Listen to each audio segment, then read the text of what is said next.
सखी सहेली।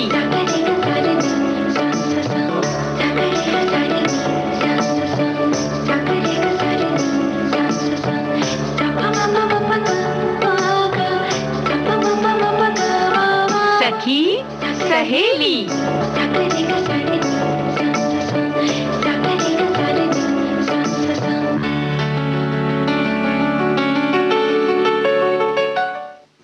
सभी सखियों सहेलियों को संगीता श्रीवास्तव का और मंजू द्विवेदी का नमस्कार। संगीता, हाँ। जब भी कोई पर्व आता है, कोई त्योहार आता है, तो अपने साथ बहुत सारी खुशियां लेकर के आता है और इसके साथ ही कुछ आकर्षण भी जुड़े होते हैं। जैसे कि बहुत सारी मिठाइयाँ बनती है, नमकीन बनते हैं, घर में नए कपड़े पहनने को मिलते हैं, साज सज्जा होती है, घर की सजावट होती है, घर के बाहर की सजावट होती है। तो ये सब बातें जो होती मैं इशारा समझ रही हूँ आपका। बिल्कुल, हम इशारा ही तो कर रहे हैं कि हम किस बात की तरफ या किस मुद्दे की तरफ जा रहे हैं, है ना? तो आज क्या खास है? आज क्रिसमस ईव है, जिसे हम पूर्व संध्या भी कहते हैं। बिल्कुल जी। तो कल हम क्रिसमस मनाएंगे, लेकिन उसके एक दिन पहले जो शाम आती है उसे ईव कहते हैं, यानी कि आज क्रिसमस संध्या है।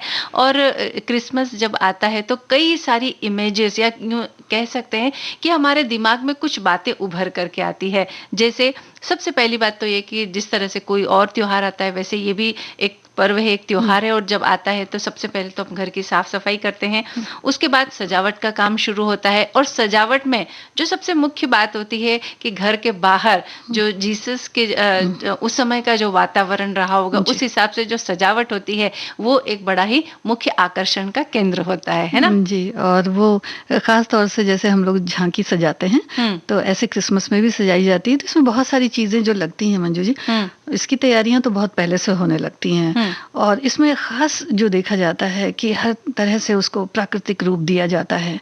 पानी के सुंदर झरने दिखाए जाते हैं और तरह तरह की जो लाइट्स, रंगीन लाइट्स होती है, वो भी उस पर डाली जाती है, जिससे कि उसका अलग अलग सा रंग दिखाई दे। और जो प्रकृति में पेड़ पौधे, घास और जो सूखे वाले भूसे होते हैं, वो खास करके दिखाए जाते हैं।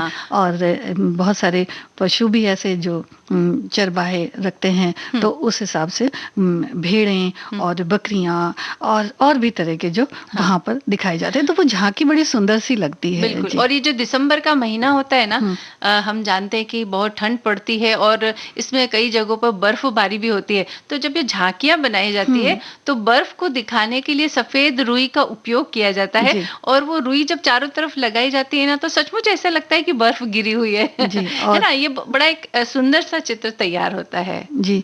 एक क्रिसमस ट्री की भी बड़ी खास तैयारी होती है। कुछ लोग तो घर में भी लगा रखते हैं। और कुछ जब नहीं उतनी जगह हो पाती तो क्या करते हैं कि प्लास्टिक की भी रखते हैं।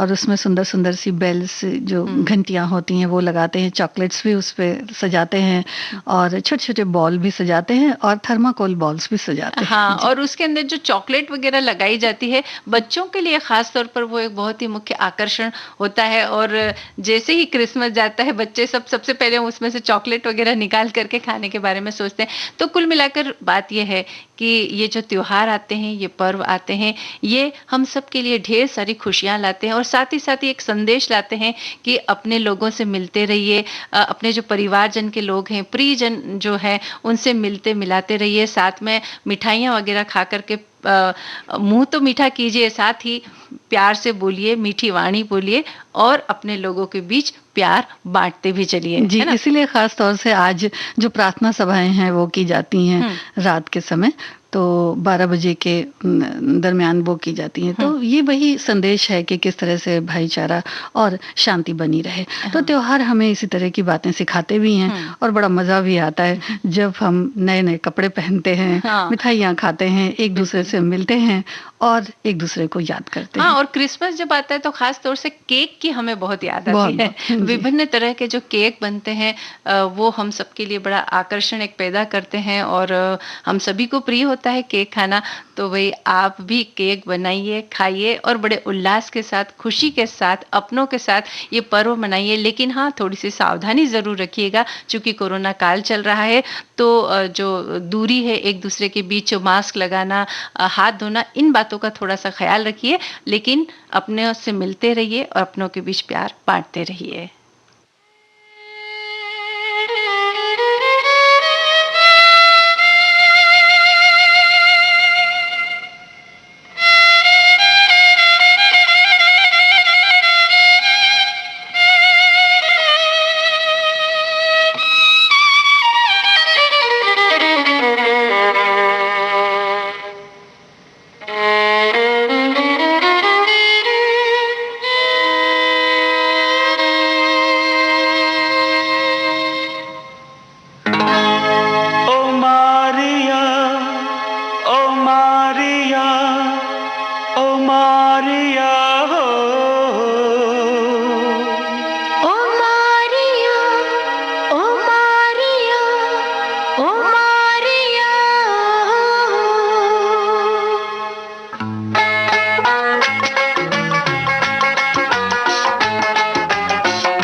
अरे जानी जब बोला था तुझसे शादी करेगी मुझसे, कैसे कहा था ये बता। ओ मारिया, ओ मारिया, ओ मारिया, ओ मारिया, ओ मारिया, ओ मारिया, अरे जानी जब बोला था तुझसे शादी करेगी मुझसे, कैसे कहा था ये बता। ओ मारिया, ओ मारिया, ओ मारिया, ओ मारिया, ओ मारिया, ओ मारिया।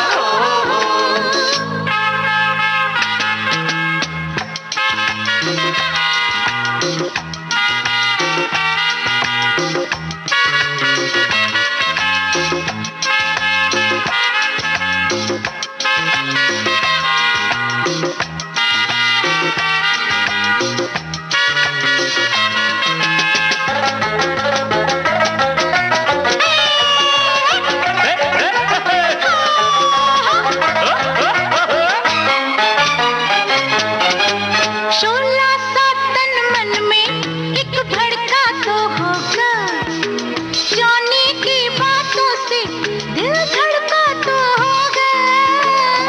सुन के वो बातें क्या तू छुप खोली थी, मम्मी से पूछूंगी क्या ऐसा बोली थी। हो ओ मारिया, ओ मारिया, ओ मारिया, हो ओ मारिया, ओ मारिया, ओ मारिया। हो जानी जब बोला था तुझसे शादी करेगी मुझसे, कैसे कहा था ये बता। ओ मारिया, ओ मारिया, ओ मारिया, ओ मारिया, ओ मारिया, ओ मारिया।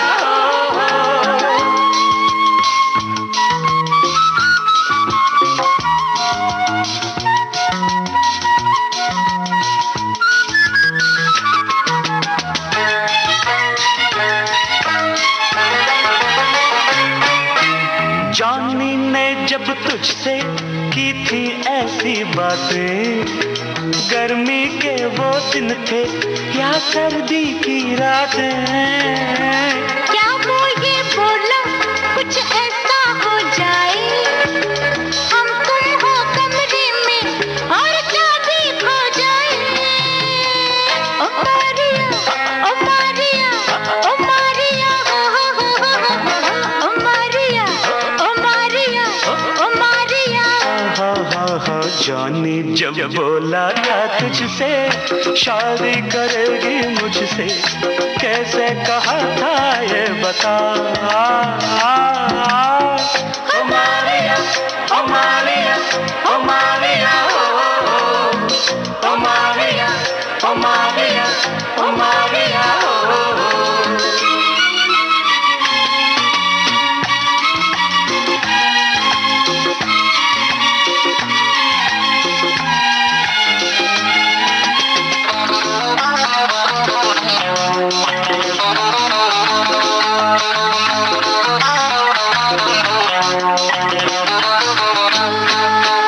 खोई हुई थी जब तू शादी की बातों में, थामा जानी ने था क्या हाथ भी हाथों में। जब हाँ बोली तू क्या वो पास आया था, हाँ?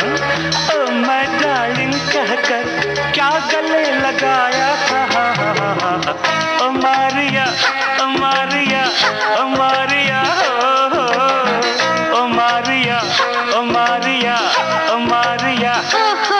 हो जानी जब बोला था तुझसे शादी करेगी मुझसे, कैसे कहा था ये बता।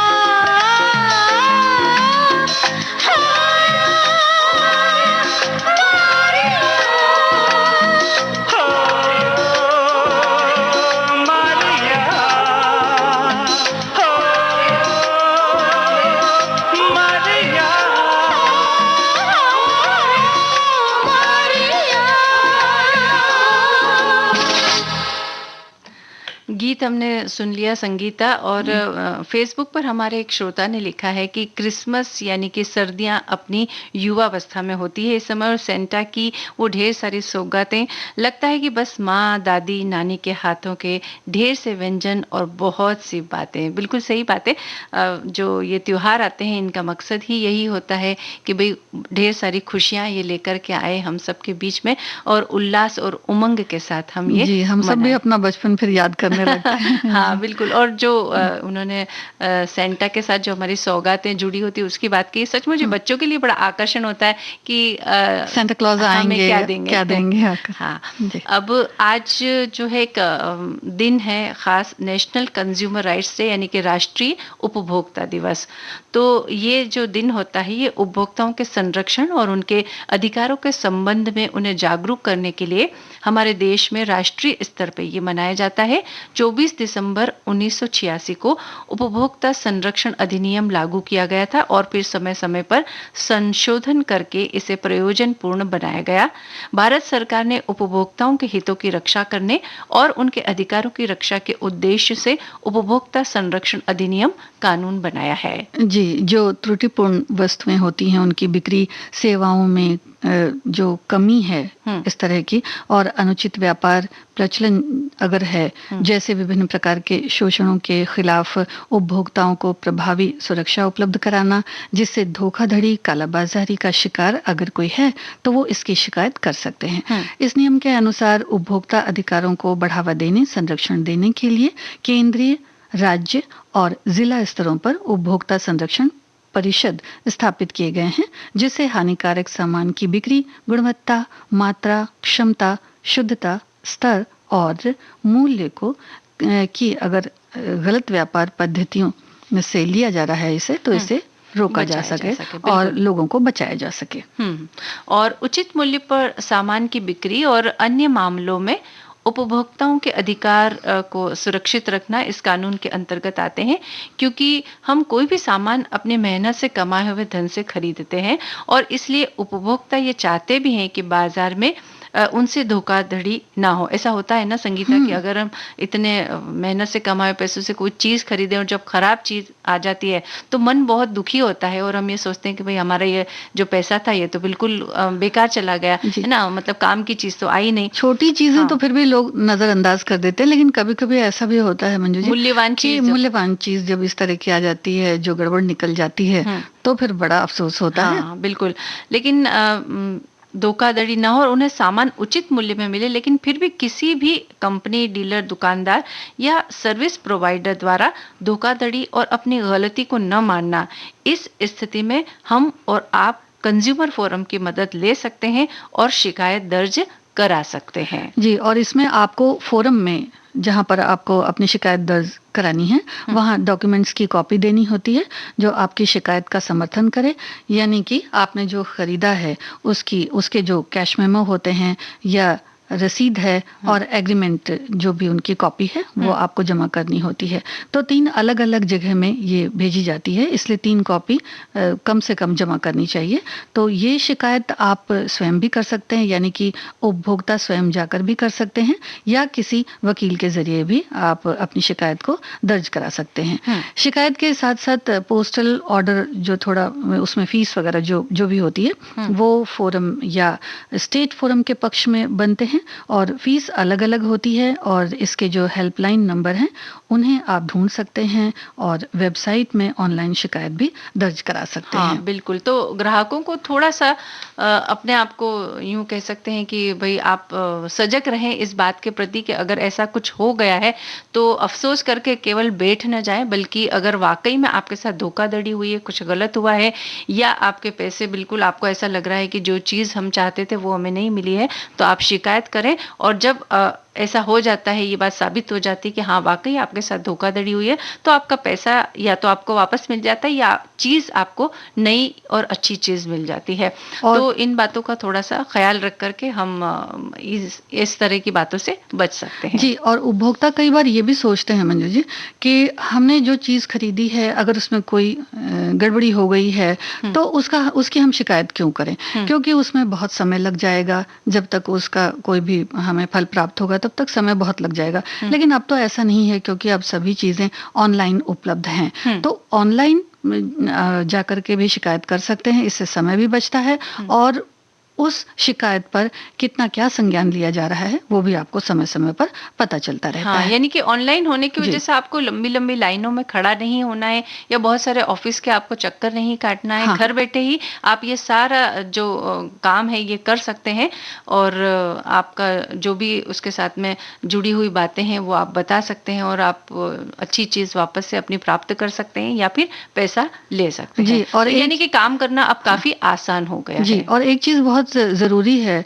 वो ये कि जो भी आपको रसीद दी जाती है या जो भी उसके जो डॉक्यूमेंट्स हैं, वो संभाल कर रखनी चाहिए। यानी कि जैसे चीज घर में लाई और ऐसा नहीं कि आप उन चीजों को फेंक दे और फिर जब आपको शिकायत करने की नौबत अगर आ जाती है तो अगर आपके पास कोई डॉक्यूमेंट नहीं है यानी कि कोई रसीद वगैरह नहीं है तो आप शिकायत कैसे करेंगे? यानी आपके पास में कोई सबूत नहीं है इस बात का कि हाँ आपने यहाँ से कोई चीज ली है या कब ली है, कितने रुपए की ली है, इस बात का सबूत हमारे पास रहता है अगर हम इन चीजों को संभाल कर रखते जी, हैं। और बहुत से सामान ऐसे भी होते हैं जिसमें लिखा रहता है कि 1 साल तक इसकी गारंटी है या वारंटी है, तो उस तरह का तो कंपनी कहती ही है। लेकिन फिर अगर कंपनी नहीं सुनती है, कोई गलती निकल जाती है, कोई गड़बड़ी निकल जाती है, तो कंज्यूमर फोरम में जाया जा सकता है। बिल्कुल। और अब हम शिकायत तो नहीं लेकिन एक मीठी सी यूं कह सकते हैं कि फरमाइश हम करते हैं गीत की, तो सुनते हैं ये गाना।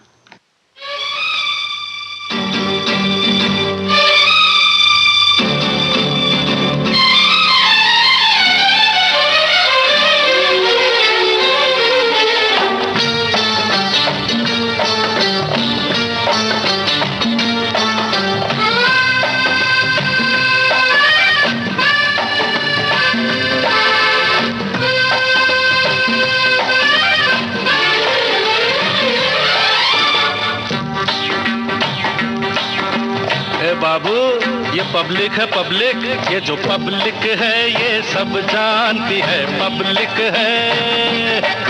ये जो पब्लिक है ये सब जानती है पब्लिक है। अजी अंदर क्या है, अजी बाहर क्या है, अंदर क्या है बाहर क्या है, ये सब कुछ पहचानती है पब्लिक है। ये सब जानती है पब्लिक है। ये जो पब्लिक है ये सब जानती है पब्लिक है। अजी अंदर क्या है, अजी बाहर क्या है, अंदर क्या है बाहर क्या है, ये सब कुछ पहचानती है पब्लिक है। ये सब जानती है पब्लिक है। ये जो पब्लिक है ये सब जानती है पब्लिक है।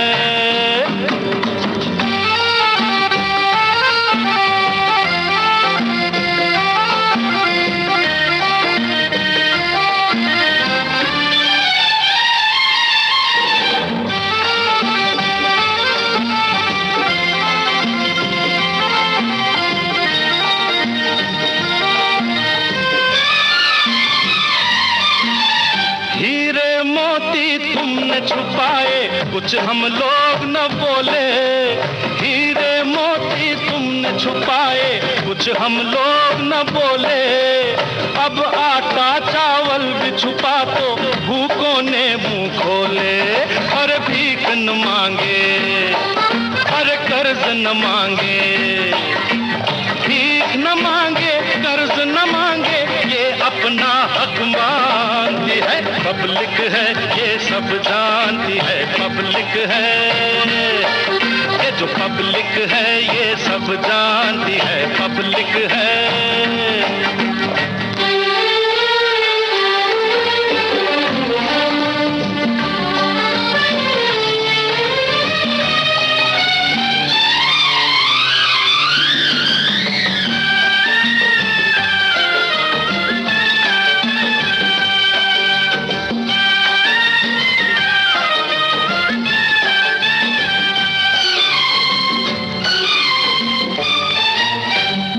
चाहे तो सर पे बिठा ले, चाहे फेंक दे नीचे।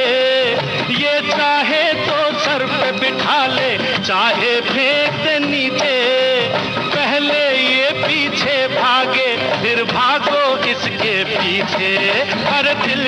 रूठे तो, अरे ये रूठे तो, दिल टूटे तो, ये रूठे तो, तौबा कहाँ फिर मानती है। पब्लिक है ये सब जानती है, पब्लिक है ये जो पब्लिक है ये सब जानती है, पब्लिक है।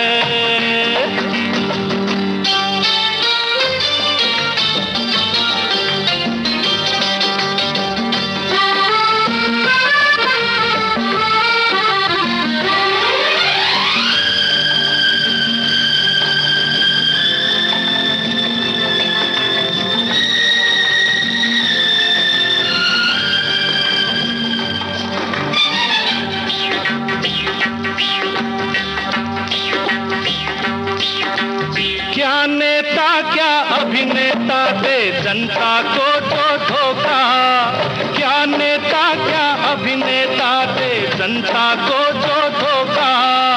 पल में शोहरत उड़ जाए जो एक पवन का झोंका। अरे जोर न करना, अरे शोर न करना, शोर न करना, शोर न करना, अपने शहर में शांति है। पब्लिक है ये सब जानती है, पब्लिक है ये जो पब्लिक है ये सब जानती है, पब्लिक है। अजी अंदर क्या है, अजी बाहर क्या है, अंदर क्या है बाहर क्या है, ये सब कुछ पहचानती है। पब्लिक है ये सब जानती है, पब्लिक है। ये गीत हमने सुना संगीता, और हमारे एक श्रोता ने इसी विषय से संबंधित एक बात लिखी है कि आज राष्ट्रीय उपभोक्ता दिवस है और ये दिवस जब उपभोक्ताओं को जागरूक रहने की आवश्यकता है इसीलिए मनाया जाता है। अपने अधिकारों को जानने की आवश्यकता है और कई बार देखा गया है कि उपभोक्ता अपने आप को ठगा सा महसूस करते हैं और उन्हें शिकायत करनी पड़ती है और उसके बाद इस उपभोक्ता फोरम में इसके लिए केस भी लड़ना पड़ता है। लेकिन इसके लिए ज़रूरी है कि हम जो भी सामान खरीदें उसका बिल अवश्य ले लें, अन्यथा बाद में परेशानी हो सकती है। जैसा कि हमने अभी इसी संबंध में बात की थी, वही बात ये लिख रहे हैं, तो श्रोताओं को हम धन्यवाद देते हैं अपने विचार व्यक्त करने के लिए।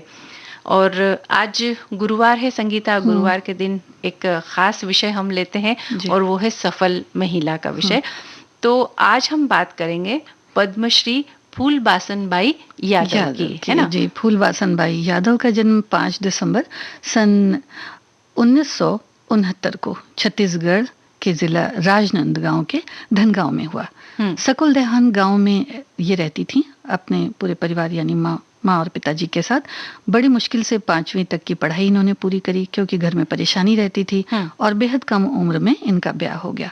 माता पिता के यहाँ आय के जो स्रोत हैं वो पर्याप्त न होने के कारण कई दिन तक उन्हें भूखा भी सोना पड़ता था, ऐसा फूलबासन देवी कहती भी हैं। ससुराल में भी यही स्थिति लगभग रही। तो जब बच्चे हुए तो उन्हें भी खाने पीने से लेकर हर तरह की परेशानी होने की वजह से फूलबासन काफी बेचैन रहा करती थी, लेकिन उन्होंने हिम्मत नहीं हारी। संगीता कहते हैं ना कि पूत के पग पालने नजर आए, यानी कि जिनके अंदर कुछ प्रतिभा होती है, भले ही कितनी ही उनके परिवार में इनकम कम हो या परिस्थितियां विपरीत हो, कुछ भी हो, लेकिन जो उनके अंदर छिपी हुई प्रतिभा है वो कभी ना कभी सामने आ ही जाती है। तो जैसा कि हमने इनके बारे में जब पढ़ा तो जाना कि ये बचपन से पढ़ने की बहुत लगन थी इनके अंदर और पढ़ना चाहती थी, लेकिन बहुत मुश्किल के बाद ये केवल और केवल 5वीं तक पढ़ सकी, लेकिन फिर भी हौसले इनके बुलंद थे। तो वो कहती हैं कि 2 रुपये और 2 मुट्ठी चावल से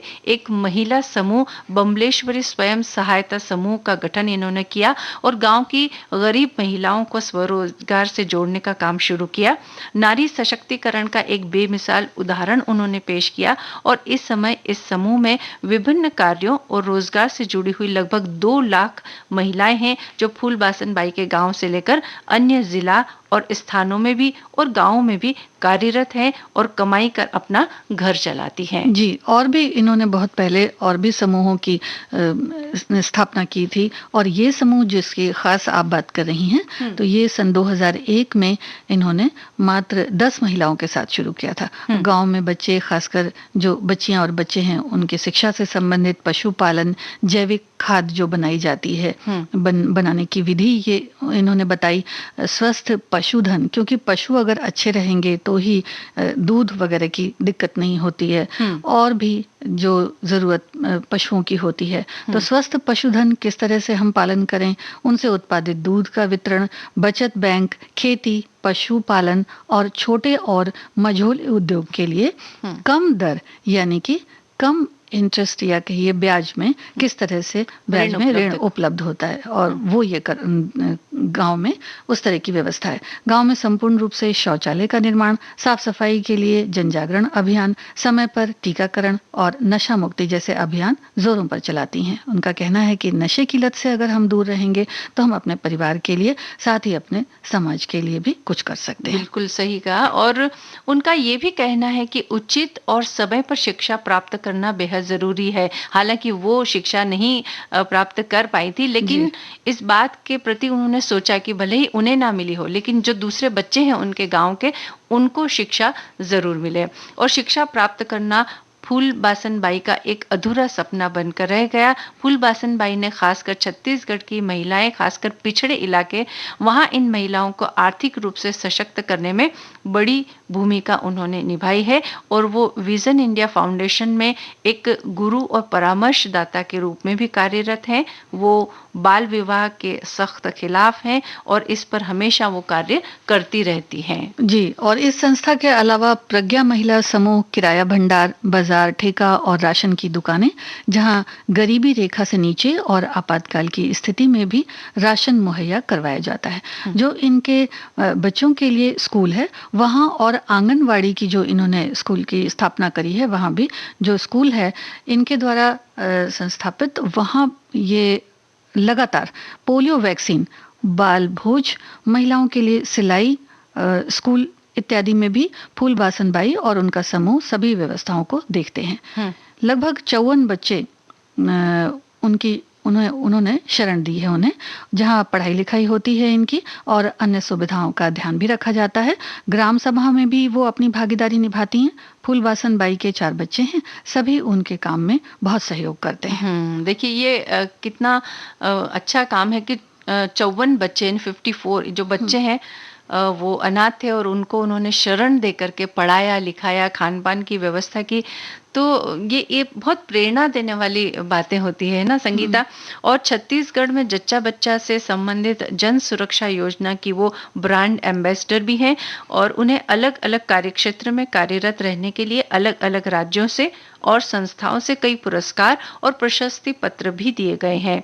भारत सरकार द्वारा श्रीमती फूलबासन बाई यादव को सन 2012 में पद्मश्री से सम्मानित किया गया। ये जब इन ऐसी महिलाओं के बारे में पढ़ते हैं ना, इतनी प्रेरणादायी इनकी बातें होती है, और जब इनके संघर्ष की बातें सुनते हैं ना हम, तो हालांकि जो पहले संघर्ष किया होता है वो बड़ा कठिन होता है, लेकिन बाद में जब मंजिल हासिल हो जाती है तब हमें ऐसा लगता है कि भाई बड़ा आसान काम है, लेकिन उनका पिछला जीवन जब हम पढ़ते हैं तो पता चलता है, या वो जब कहते हैं तो हमें पता चलता है कि ऐसी डगर पर पांव रखना और अपनी मंजिल को हासिल करना बिल्कुल भी आसान नहीं होता है। लेकिन कुछ हिम्मत वाले लोग या हिम्मत वाली महिलाएं ऐसी होती हैं जो मतलब इस रास्ते पर चलती भी है और अपनी मंजिल को पाती भी है, और वो हमारे लिए प्रेरणादायी बन जाती है। जी, है ना। और सफर भले ही कितना लंबा हो, लेकिन मंजिल पर जब निगाहें होती हैं तो फिर सफर का पता नहीं चलता। तो ऐसी महिलाओं को हम सलाम करते हैं। जी।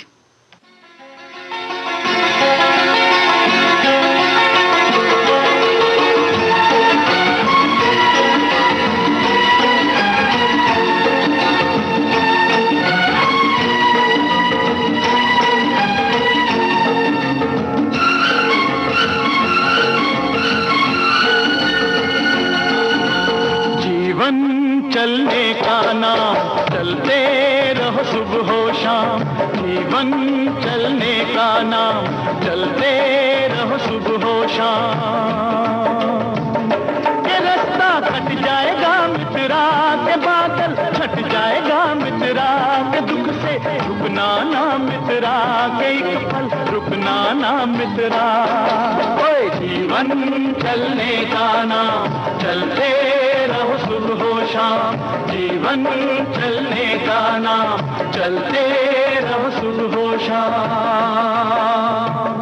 के रास्ता कट जाएगा मित्रा के बादल कट जाएगा मित्रा के दुख से रुकना ना मित्रा के एक पल रुकना ना मित्रा।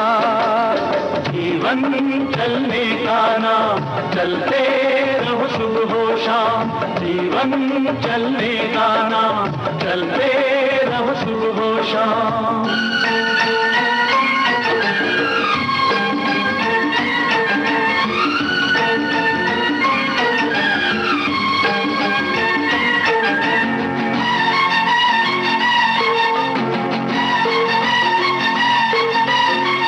जीवन से हार मानता उसकी हो गई छुट्टी, नाक चढ़ा कर कहे जिंदगी तेरी मेरी हो गई कुट्टी।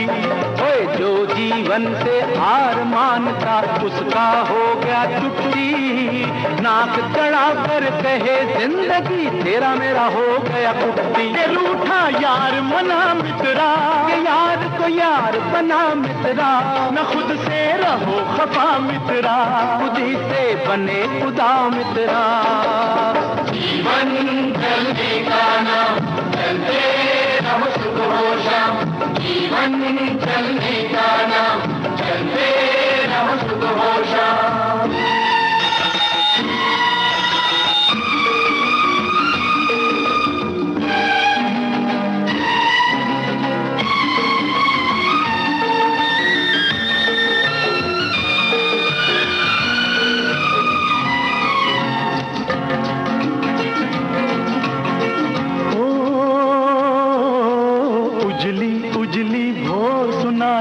तुतले तुतले बोल, उजली उजली भोर सुनाती तुतले तुतले बोल। अंधकार में सूरज बैठा अपनी गठड़ी खोल, आँख लड़ा मित्रा, समय से हाथ मिला मित्रा, हो जा किरण किरण मित्रा, के चलता रहे चरण मित्रा। जीवन चलने का नाम, चलते रहो सुबह हो शाम, जीवन चलने का नाम, चलते रहो सुबह हो शाम।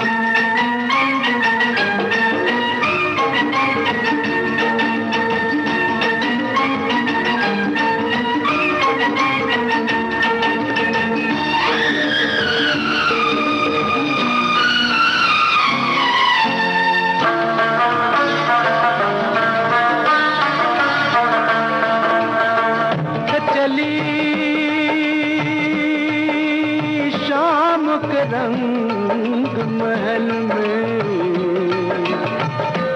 तपती हुई दोपहरी, मिली गगन से साज की लाली, मिली गगन से साज की लाली लेकर रूप सुनहरी। रात बिखर जाएगी मित्रा के बात निखर जाएगी मित्रा, के सूरज चढ़ जाएगा मित्रा, काफिला बढ़ जाएगा मित्रा। जीवन चलने का नाम, चलते रहो सुबह हो शाम, जीवन चलने का नाम, चलते रहो सुबह हो शाम।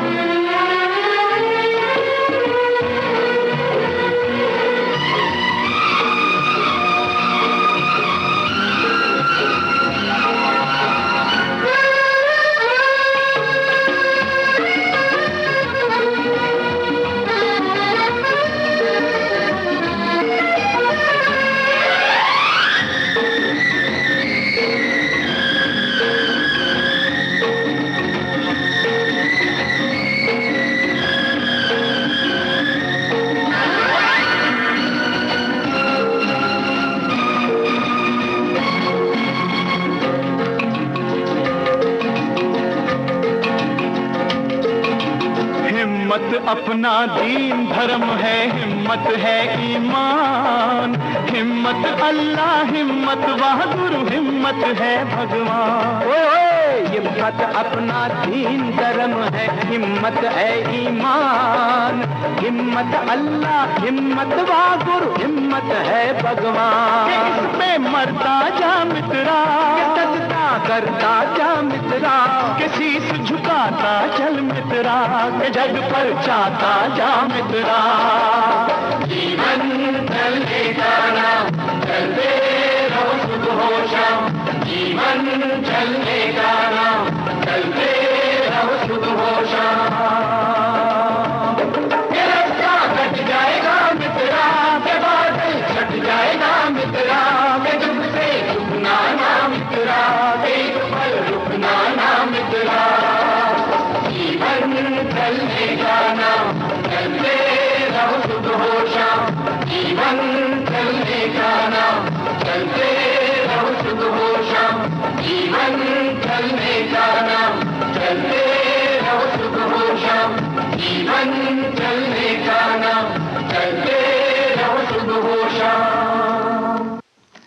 सचमुच जीवन चलने का ही नाम है। और जब फूलबासन बाई जैसी महिलाओं के बारे में हम पढ़ते हैं, उनके बारे में जानते हैं, तो ये बात और भी पुख्ता हो जाती है कि चाहे परिस्थितियां कुछ भी हो, लेकिन हमें चलते रहना है, चलते रहना है, आगे बढ़ते रहना है ना।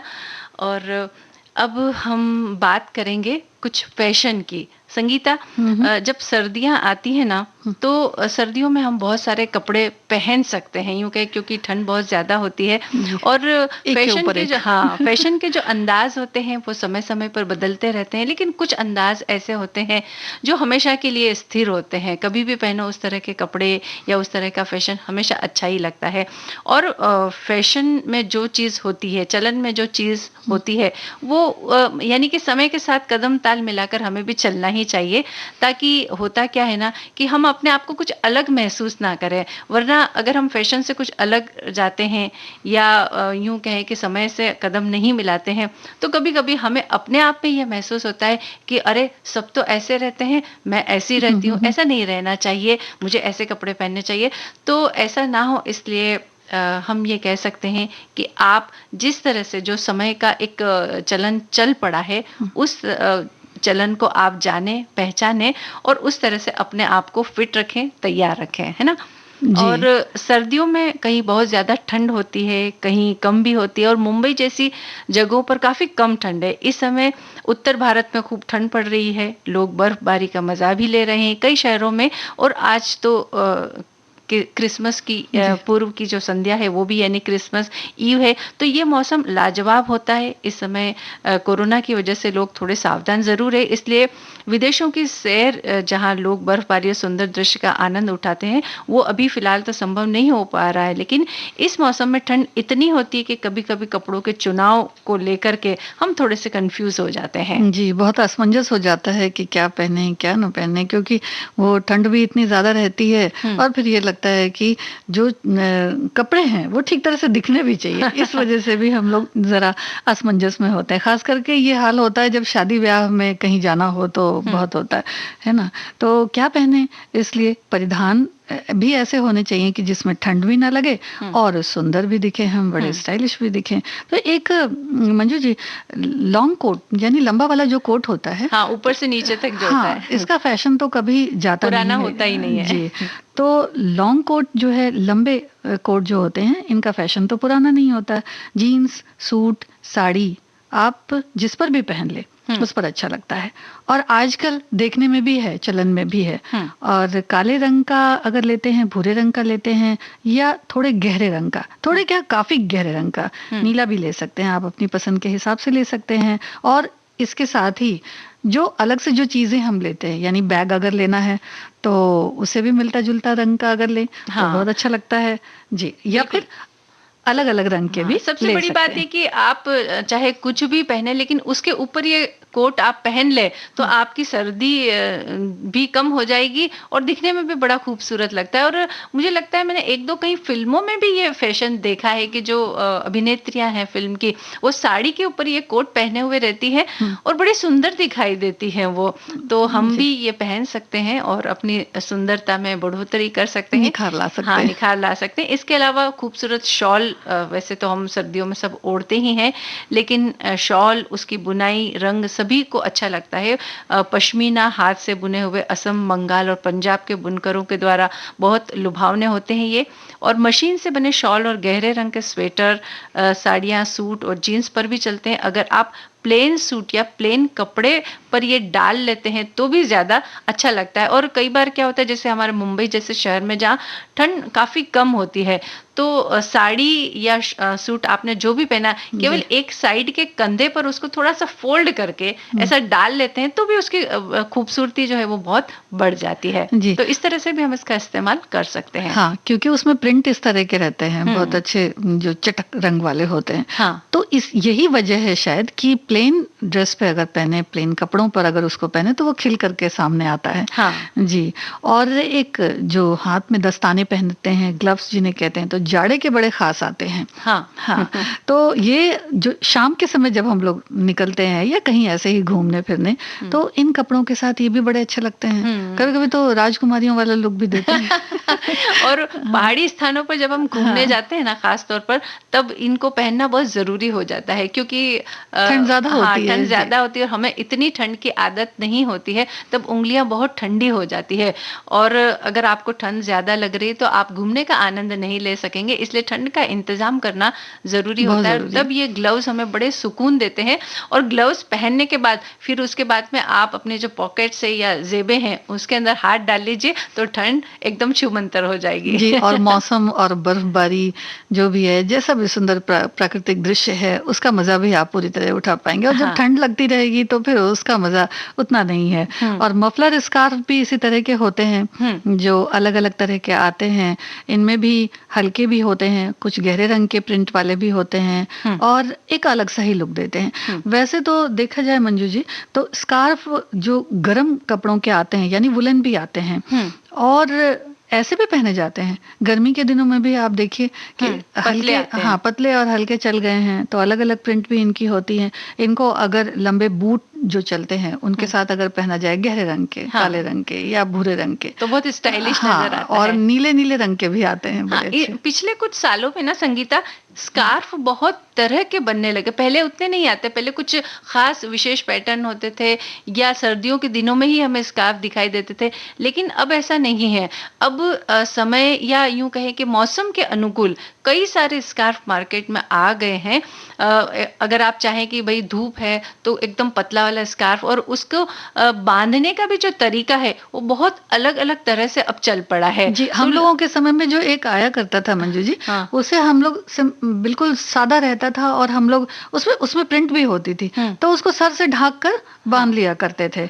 लेकिन उसके बाद ऐसा चलन हो गया कि पतले और जो गर्म स्कार्फ होते हैं वो भी आने लगे। और बांधने का तरीका अगर आप सीख लें, आपने मार्केट में देखा होगा कि बाजार में या कहीं घूमने जाते हैं तो जो महिलाएं, लड़कियां बड़े अलग अलग तरीके से उसको मतलब जिस तरह से बांधती, तो वो उसकी ड्रेस के ऊपर वो दिखता भी बड़ा सुंदर है। जी, तो नया आप रूप आ जाता हाँ, इंटरनेट पर आप थोड़ा सा सर्च कीजिए और देखिए कि किस किस तरह से स्कार्फ को बांधा जा सकता है, और आपकी ड्रेस के हिसाब से आप अगर बांध लें उसे तो बड़ा ही सुंदर वो दिखाई देगा। जी। और ब्लेजर भी इसी तरह का होता है, लंबे स्वेटर, साड़ी और सूट इसके साथ भी पहन सकते हैं। ब्लेजर जो गहरे रंग का, खासकर भूरे रंग का ज्यादा देखा जाता है। तो सर्दियों में खासकर ऐसा देखा गया है कि कुछ इस तरह के प्रचलन है कि लेयर ड्रेसिंग जिनको कह सकते हैं, कि एक कपड़ा उसके ऊपर एक और कपड़ा, उसके ऊपर एक और कपड़ा, इस तरह की ड्रेस जो पहनावा है उसका काफी चलन है।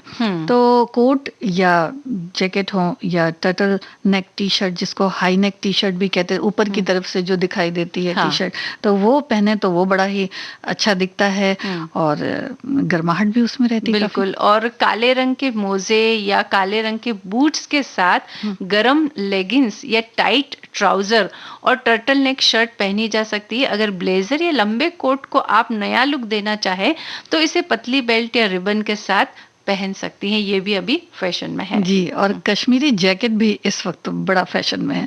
तो इसकी बात तो बिल्कुल अलग है, क्योंकि इसमें जो डिजाइन होती है ये लंबे होते हैं, जैसा कि जैकेट लंबे भी हैं और ये कफ्तान तरह के भी आते, लंबे भी आते हैं। फूल पत्ती, और खास करके देखा जाए तो चिनार की जो पत्तियां होती हैं वो इनमें बनाई जाती, काढ़ी जाती हैं और अलग अलग रंग के होते हैं, जिसमें कि खास लाल रंग, नीला रंग, बैगनी रंग, हरा रंग, तो ये चटक रंग ज्यादा इस्तेमाल होता है। तो कपड़े इनके अच्छे लगते हैं और गर्म भी होते हैं। कश्मीरी और सर्दियों में जो चटक रंग होते हैं वो दिखते भी बड़े खूबसूरत है ना। तो अभी देखिए फैशन से संबंधित और कई बातें अभी हमें करना बाकी है, लेकिन हमें लगता है कि हमारी बात बहुत लंबी ना हो जाए, इसलिए बीच बीच में हमें गाने सुनते रहना भी जरूरी है। तो सुनते हैं पहले गीत।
किसी को क्या कहें, हम दोनों भी हैं देखो कुछ खोए।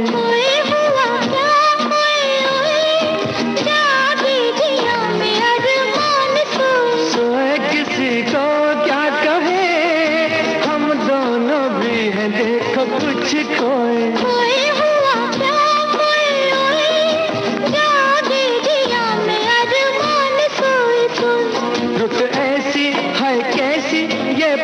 चली गली गली गुनगुना रहे हैं भंवर, खिल रही है कली कली, गली गली कली कली गुनगुना रहे हैं भंवर, खिल रही है कली कली।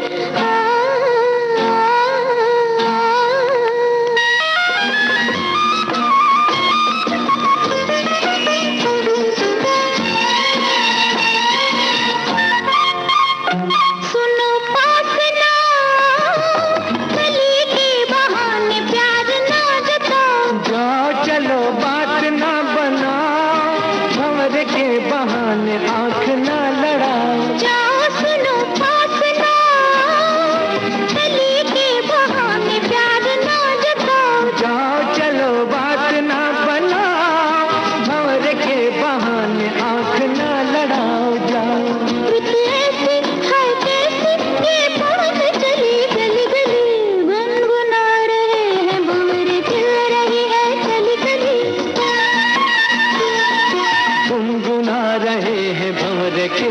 रही है कली कली गली गली कली कली गली गली कली कली गली गली। कली कली। हाँ, संगीता, अगर हमें फूलों और भंवरों का आनंद लेना है तो सबसे पहले ठंड से बचाव करना बहुत ज़रूरी है। अगर ठंड से बचाव कर लिया तो इन चीज़ों के आनंद में फिर कोई कमी नहीं रह जाएगी। हमारे एक श्रोता ने लिखा है फैशन के बारे में कि यूँ तो फैशन में दिन ब दिन बदलाव आ रहा है, पर सर्दियों के फैशन की बात ही कुछ और है। चाहे जो भी कपड़े पहन लो, स्वेटर और शॉल लेनी ही पड़ती है, बस उसके मैचिंग होने की ज़रूरत पड़ती है। और हमें तो मज़ा तब आता है जब हम सर्दी में भी कभी-कभी फैशन के चक्कर में बिना ऊनी कपड़ों के चले जाते हैं किसी समारोह में, और त्वचा रूखी सूखी हुई जान पड़ती है। इनका भी हमें बहुत ध्यान रखना पड़ता है। तो भाई फैशन के चक्कर में ऐसा ना हो कि भाई आप शॉल लेना भूल जाएं और वहां जाने के बाद पता चले कि ठंड के मारे बुरा हाल है। उस समय तो खैर चल जाता है, जैसे तैसे निभा लेते हैं, लेकिन बाद में आने के बाद जो तबीयत खराब होती है वो फिर बहुत महंगी पड़ती है। अच्छा, एक और अभी कमेंट आया है श्रोता का, तो वो भी हम ले लेते हैं, उसके बाद आगे अपनी बात को जारी रखेंगे। लिखते हैं श्रोता कि ठंड के मौसम में जहाँ खान पान का मजा लेते हैं लोग, वहीं पहनने का भी लोग मजा लेते हैं। शादियों में लोग फुल सूट कोट पहनकर जाते हैं, वहीं ठंड के दिनों में स्वेटर के दिन भी बदल जाते हैं। जो 6-8 महीने से अलमारियों में बंद पड़े रहते हैं, उनके निकलने का सीजन आ जाता है और लोग रंगीन स्वेटर पहनकर जब बाहर निकलते हैं तो एक छटा सी छा जाती है। और आपने ये जो विषय लिया इसके लिए बहुत बहुत धन्यवाद जी। और मुंबई में तो हम ऐसा नहीं कर पाते मंजू जी, बिल्कुल भी। और यहाँ जो लोग रहते हैं वो इस खूबसूरत मौसम से और इतने सुंदर सुंदर कपड़े जो होते हैं जाड़े के, उनसे वंचित रह जाते हैं। हाँ, लेकिन संगीता ये भी तो सोचो कि जहाँ ठंड बहुत ज्यादा होती है वहाँ अच्छे नए कपड़े पहनने को तो मिलते हैं, लेकिन ठंड के दिनों में काम करने में कितनी मुश्किल आती है। जब हम किचन में काम करते हैं तो कुछ पानी से संबंधित जितने काम रहते हैं वो करने में हमें बड़ी तकलीफ होती है, लेकिन यहाँ जब हम मुंबई में रहते हैं तो चूंकि ठंड कम है इसलिए हमें उन बातों का पता नहीं चलता है। खैर, हम बात कर रहे थे कि जो गहरे रंग के कपड़े हैं वो सर्दियों में पहनना, या फिर जब आप कहीं घूमने के लिए जाएं, किसी हिल स्टेशन पर जाएं या किसी बर्फबारी वाली जगह में जाएं, तो आपको क्यों पहनने चाहिए। उसका भी एक बहुत विशेष कारण है कि जब हम फोटो खिंचवाते हैं तो होता क्या है ना कि चारों तरफ बर्फ की वजह से सफेद सफेद दिखाई देता है, और उसमें जब हम गहरे रंग के कपड़े पहनते हैं तो फोटो बहुत अच्छी आती है। इसलिए भी जरूरी है कि आप कुछ चटक रंगों वाले, फूल पत्तियों वाले और इस तरह के कपड़े पहने, तो उससे आपको यूं कहते हैं मन को भी एक सुकून मिलता है, और फोटो भी जब अच्छी आती है तो भी तो मन को अच्छा लगता है ना। जी, बर्फीली वादियों में चालक भी फिर जरा सावधान हो जाते हैं कि अगर दिख नहीं रहा है तो भी दिखता है चटक रंग। जी। और एक मंकी टोपी भी आती है, आपको याद होगा। हाँ। एक आधी आती है और एक पूरी आती है। तो आधी मंकी टोपी जो होती है वो बड़ी सुंदर लगती है, बच्चे पहने तो भी और बड़े लोग पहने तो भी अच्छी लगती है। लेकिन ये चीजें, इन चीजों के साथ में जो बड़े झुमके होते हैं या बड़ी बालियां जो होती हैं वो ना पहने, क्योंकि वो फंस सकती हैं। हाँ, वो जो इतने सारे हम कपड़े पहनते हैं और शॉल पहनते हैं ना, तो उसमें जब वो फंस जाती है तो टूटने की संभावना बहुत रहती है। तो हो सके उतने, जब ज्वेलरी की बात आती है तो छोटी ज्वेलरी आप पहने ताकि उन कपड़ों में वो फंसे ना। जी। और मोतियों के टॉप्स, छोटे मोतियों के जो टॉप्स आते हैं वो पहन सकते हैं उसकी जगह। और जो शॉल है, जो स्कार्फ है, वो भी आप उसके साथ डालें। और लेकिन साथ में यही, जैसा हमने कहा कि उससे सावधान रहें, बड़े बड़े झुमके ना पहने, क्योंकि उनसे क्या होता है कि वो निकल भी जाएंगे और साथ ही साथ कभी कभी ऐसा भी होता है कि कुछ जख्म टाइप का भी हो जाता है, तो उससे भी बहुत तकलीफ होती है। हाँ, और सर्दियों में जब जख्म होता है ना संगीता, तो वो बहुत तकलीफ देता है। उसे मतलब ठीक करने में थोड़ी परेशानी आती है। गर्मी में अगर हो जाए तो उतनी तकलीफ नहीं होती है, लेकिन चूंकि सर्दी की वजह से त्वचा रूखी रहती है, पहले से ही उसमें खिंचाव रहता है, और जब लग जाती है तब वो जो खिंचाव और दर्द होता है वो कभी कभी असहनीय भी हो जाता है, तो उसे नजरअंदाज ना करें। जी। और बड़े झाले बिल्कुल भी ना पहने, और साथ ही साथ चेहरे की, जैसा कि अभी आपने बताया भी कि हमारे एक श्रोता ने लिखा भी है, तो साथ ही साथ अपने जो अपनी त्वचा है उसका भी बहुत ख्याल रखें, और हल्के मेकअप की जहाँ तक बात है कि इन चीज़ों को पहनना भी, साथ में मेकअप जो भी होता है उससे थोड़ा सा लाइट करें। हाँ, उसकी ज़रूरत नहीं पड़ती ना, क्योंकि क्या होता है कि ठंड के दिनों में वैसे ही त्वचा पर थोड़ा ग्लो आ जाता है, चमकदार हो जाती है त्वचा। लेकिन हाँ, रात को सोते समय कुछ ऐसी चीज़ ज़रूर लगा लें जो आपकी त्वचा की नमी को ना चुरा ले। तो इस तरीके से आप अपनी त्वचा को रूखा होने से बचा लीजिए, तो मेकअप की बहुत ज़्यादा ज़रूरत नहीं पड़ेगी। जी, हल्के आई शेडोज लगा सकते हैं। और लिपस्टिक अगर लगानी है तो देखा ये ज़्यादा गया है कि चेरी कलर की जो रहती है लाल लिपस्टिक, वो ज़्यादा लोग लगाते हैं। तो इस और हल्के मेकअप अगर रहेंगे तो ये आसानी से साफ भी हो जाते हैं। और एक कफ्तान जो हर समय फैशन में रहता है, उसकी फ्लोटी मतलब जो वो फैलाव होता है वो, और ढकते हैं ज़्यादातर, उससे बदन ढक जाता है। तो इसका भी फैशन आजकल बहुत है। और इसमें जो प्रिंट जो आई है वो भी बड़ी ख़ास तरह की होती है कि पशुओं की जो खाल होती है, जैसे चीता प्रिंट खासकर, तो इस तरह से। और फिर ज्यामितीय आकार की जो डिज़ाइन आती है उससे मिलते जुलते कुछ कपड़े हैं और बड़े ही सुंदर भी दिखते हैं। और साथ ही साथ स्टोल, जिनको कि आप मफलर टाइप का स्टोल भी कह सकते हैं, मफलर भी कह सकते हैं, वो और रुमाल इसके साथ उपलब्ध होते हैं कई बार। तो अगर बिल्कुल एक तरह के रहें तो वो अच्छे लगते हैं। चलिए, आपने जो फैशन की आज ये बातें बता करके सुंदरता में चार चांद लगा दिए, लेकिन हमारे कार्यक्रम में गाने सुनने से भी सुंदरता उसकी ओर बढ़ जाती है। सुनते हैं ये गीत। के आ गई रुत मस्तानी, ओ ढोल सजना ढोल जानी, मेरी गली आ तेरी मेहरबानी, तू भी आजा के आ गई रुत मस्तानी, ओ ढोल सजना ढोल जानी, मेरी गली आ तेरी मेहरबानी।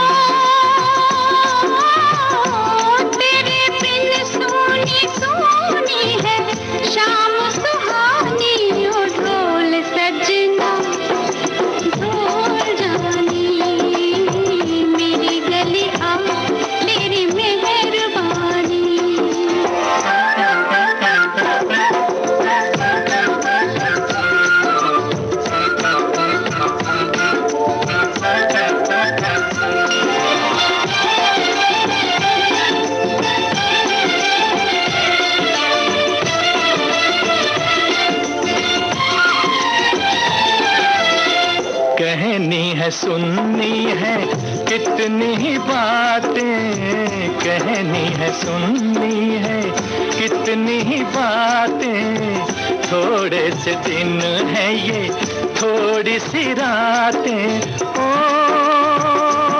ऐसा ना हो कि ऐसा ना हो गुजर जाए यूं ही जवानी, ओ ढोल सजना ढोल जानी, मेरी गली आ तेरी मेहरबानी, तेरे बिन सोनी सोनी है शाम सुहानी, ओ ढोल सजना ढोल जानी, मेरी गली आ तेरी मेहरबानी।